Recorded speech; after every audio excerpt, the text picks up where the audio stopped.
Good evening student. आज हमारी easy study with रुचि की दूसरी क्लास है और इस दूसरी क्लास में हम आपको आज पढ़ाएंगे अर्थशास्त्र।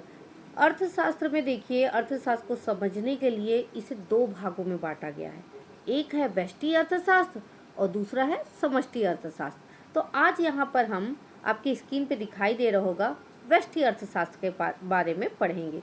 तो ये जो व्यष्टि अर्थशास्त्र है इसको छोटा अर्थशास्त्र, सूक्ष्म अर्थशास्त्र के भी नाम से जाना जाता है। इसे इंग्लिश में माइक्रो इकोनॉमिक्स भी बोलते हैं। तो ये व्यष्टि अर्थशास्त्र है ना, जो अंग्रेजी भाषा के माइक्रो इकोनॉमिक्स शब्द के माइक्रो शब्द, जो कि ग्रीस भाषा से लिया गया है, का हिंदी रूपांतर है। अब यहाँ पे अगर मैं अर्थशास्त्र को आपको बताऊं तो अर्थशास्त्र को हम लोग सूक्ष्म अर्थशास्त्र के नाम से भी जानते हैं। व्यष्टि अर्थशास्त्र में क्या होता है, छोटी छोटी इकाइयों का अध्ययन किया जाता है, यानी किसी भी चीज़ों को छोटा छोटे टुकड़ों में बांट कर अध्ययन किया जाता है। जैसे कि एक उपभोक्ता, ठीक है, एक उत्पादक, एक फर्म, एक उद्योग, एक बाजार आदि। अगर दूसरे शब्द में बोले तो जो ये व्यष्टि अर्थशास्त्र है ना, इसमें व्यक्तिगत इकाइयों का अध्ययन किया जाता है। व्यक्तिगत इकाइयों का अध्ययन करने के कारण या फिर छोटी छोटी इकाइयों के अध्ययन करने के कारण ही इसे व्यष्टि अर्थशास्त्र का नाम दिया गया है। अब एक बार हम परिभाषा देख लेते हैं, शायद इससे आपको और अच्छे से समझ आ जाए। तो मुझे जो परिभाषा बहुत सरल लगी वो मैंने यहाँ पे नोट करके रखा है। जैसे प्रोफेसर जे के मेहता के अनुसार, तो देखो जे के मेहता क्या बोलते हैं पता है, सूक्ष्म अर्थशास्त्र केवल उन्हीं बातों का अध्ययन कराता है जो वस्तुओं एवं सेवाओं की कीमत किस प्रकार निर्धारित की जाती है वो बताया जाता है। मैंने बोला है ना कि ये जो सूक्ष्म अर्थशास्त्र या व्यष्टि अर्थशास्त्र है, छोटी छोटी इकाइयों का अध्ययन कराता है। तो ये किस लिए अध्ययन कराता है, ताकि इसको देख सकें, समझ सकें और इसका कीमत निर्धारण कर सकें। इसीलिए प्रोफेसर जे के मेहता बोलते हैं कि व्यष्टि अर्थशास्त्र में किसी वस्तु की छोटी इकाइयों का अध्ययन करके उसका कीमत निर्धारण किया जाता है। वैसे ही आप प्रोफेसर बोर्डिंग के अनुसार देखोगे तो व्यष्टि अर्थशास्त्र में विशिष्ट चीज़ों का अध्ययन किया जाता है। हर चीज़ में विशिष्ट लगा दिया जाता है। जैसे एक विशिष्ट व्यक्ति, ठीक है, विशिष्ट फर्म, विशिष्ट परिवार, व्यक्तिगत कीमतें, मजदूरी, आय, उद्योग आदि विशिष्ट वस्तुओं का ही अध्ययन किया जाता है। ये जो प्रोफेसर बोल्डिंग है ना, इन्होंने हर वस्तु के सामने विशिष्ट शब्द का प्रयोग किया गया। विशिष्ट मतलब स्पेशल, समझ रहे हो ना। तो स्पेशल क्यों है, क्योंकि हम इसके ये जो सूक्ष्म अर्थशास्त्र होता है ना, इसमें हम किसी भी वस्तु का दाम रखते हैं, कीमत रखते हैं, इस कारण इसको विशिष्ट नाम दिया गया है। ठीक है।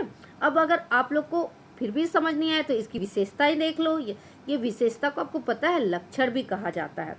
तो व्यष्टि अर्थशास्त्र की विशेषता या लक्षण, पहला आप आराम से बता दोगे, कैसे बोलो। पहला देखो, व्यक्तिगत इकाइयों का अध्ययन। अभी मैंने बोला इसमें हर जो इकाई रहता है उसका अध्ययन किया जाता है, व्यक्तिगत रूप से किया जाता है, इसलिए इसकी पहली विशेषता हो गई व्यक्तिगत इकाइयों का अध्ययन। दूसरा इसका हो गया सूक्ष्म चरों का अध्ययन, मतलब इसमें हर चीज़ों को छोटे छोटे छोटे टुकड़ों में बांटकर इसका अध्ययन किया जाता है। इस कारण सेकंड इसकी विशेषता हो गई सूक्ष्म चरों का अध्ययन। तीसरा देखो इसमें कीमत निर्धारण, तो अभी मैंने बताया है व्यष्टि अर्थशास्त्र में किसी भी वस्तु को छोटे छोटे टुकड़ों में अध्ययन किया जाता है। क्यों अध्ययन किया जाता है, ताकि उसको जांचा जाए, परखा जाए, तभी तो उसकी कीमत निर्धारण कर पाएंगे। उसकी कीमत क्या होना चाहिए एक वस्तु का, ये व्यष्टि अर्थशास्त्र में ही निर्धारित होता है।